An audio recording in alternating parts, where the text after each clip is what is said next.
L'essentiel de l'actualité de ce jeudi 20 novembre 2025, comme tous les soirs dans le 19h de la place du village. On commence avec du côté de la Savoie, à Aix-les-Bains. Le restaurant La Rotonde va changer de visage. Depuis novembre 2025, le restaurant de La Rotonde à Aix-les-Bains a fermé ses portes pour des gros travaux de rénovation des locaux. Tout sera revu et modernisé et mis au goût du jour, a-t-il promis justement les propriétaires, en gardant bien entendu l'âme des lieux qui est très connue pour ce restaurant de La Rotonde. On continue l'actualité des Pays de Savoie avec l'hommage du Grand Bornand. La station a rendu hommage au créateur de génie Alain Benzoni, disparu.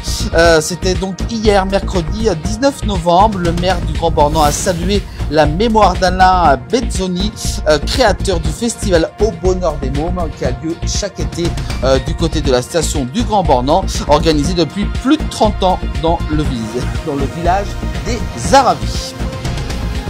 On continue avec un cambrioleur présumé soupçonné d'avoir sévi sur les départements de la Savoie et de la Haute-Savoie et également aussi du département de l'Ain, a été interpellé par les gendarmes de la compagnie de Chambéry en Savoie. Après plusieurs mois d'enquête, le prévenu sera jugé en janvier 2026. On continue avec un individu cagoulé menace le directeur adjoint de la prison de Chambéry, insulté à la sortie de son travail. Il était aux alentours de 20h30 lundi soir, le 17 novembre, lorsque le directeur adjoint de la prison de Chambéry en Savoie a été victime d'intimidation de la part de deux individus cagoulés.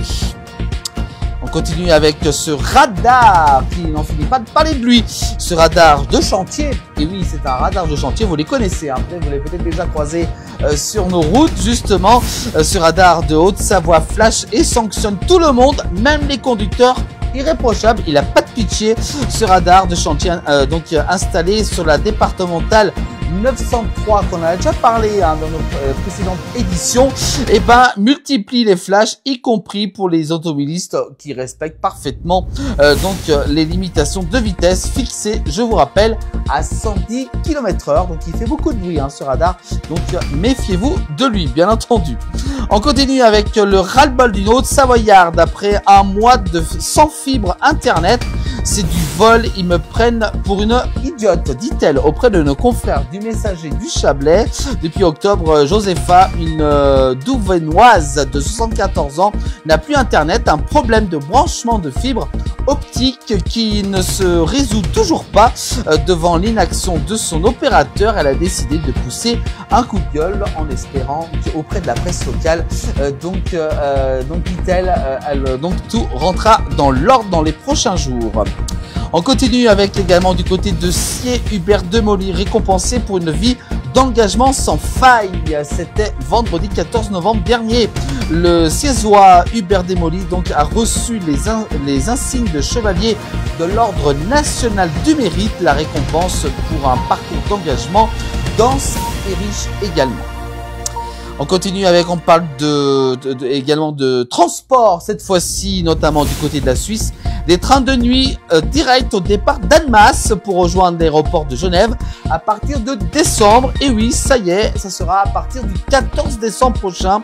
Les CSF vont donc introduire des trains de nuit directs en direction de l'aéroport de Genève et au départ d'Annemasse. C'est donc une nouvelle ligne qui s'ouvre justement pour aller directement à l'aéroport de Genève en Suisse.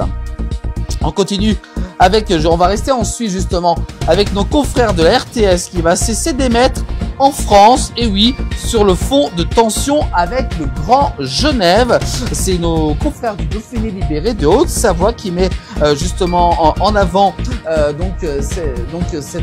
cet article. C'est donc une mauvaise nouvelle pour les téléspectateurs français. Et oui, la télévision suisse qui ne la connaît pas, nos confrères de RTS qu'on connaît également très bien.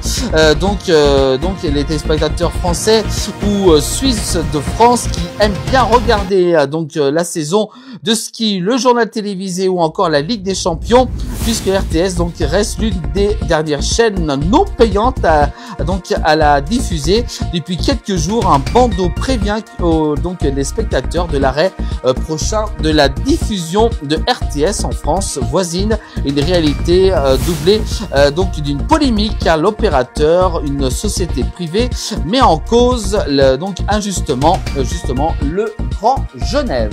Affaire à suivre. On continue l'actualité des pays de Savoie. En Haute-Savoie, le DJ Feder, tête d'affiche pour le concert solidaire de 10 en cœur qui se déroulera en mars 2026. Donc la star française Feder qui donnera un concert. Donc ça sera le 21 mars au soir au bord des pistes. On continue avec le ministre de l'Industrie Sébastien Martin viendra inaugurer le salon Oser l'Industrie. Il est donc attendu à Chambéry demain vendredi pour cette inauguration. Et puis enfin on termine avec de la musique avec notamment un concert de Mika qui sera donné, c'est pour la programmation du festival Little Italy à Saint-Jean-de-Maurienne en Savoie. Donc Mika qui sera à Saint-Jean-de-Maurienne en 2026 pour ce concert. Bien entendu la place du village sera sur place pour vous faire vivre cet événement. Voilà donc une belle tête d'affiche pour donc Saint-Jean-de-Maurienne en Savoie. Voilà pour cette actualité de cette journée de ce jeudi 20 novembre 2025. Toute l'actu est à retrouver tous les soirs dans 19h en direct, également aussi en replay dès demain, et retrouver toute l'actu également aussi, vous le savez, sur notre chaîne de télévision, La Place du Village télé, disponible sur YouTube 24h sur 24 et 7 jours sur 7.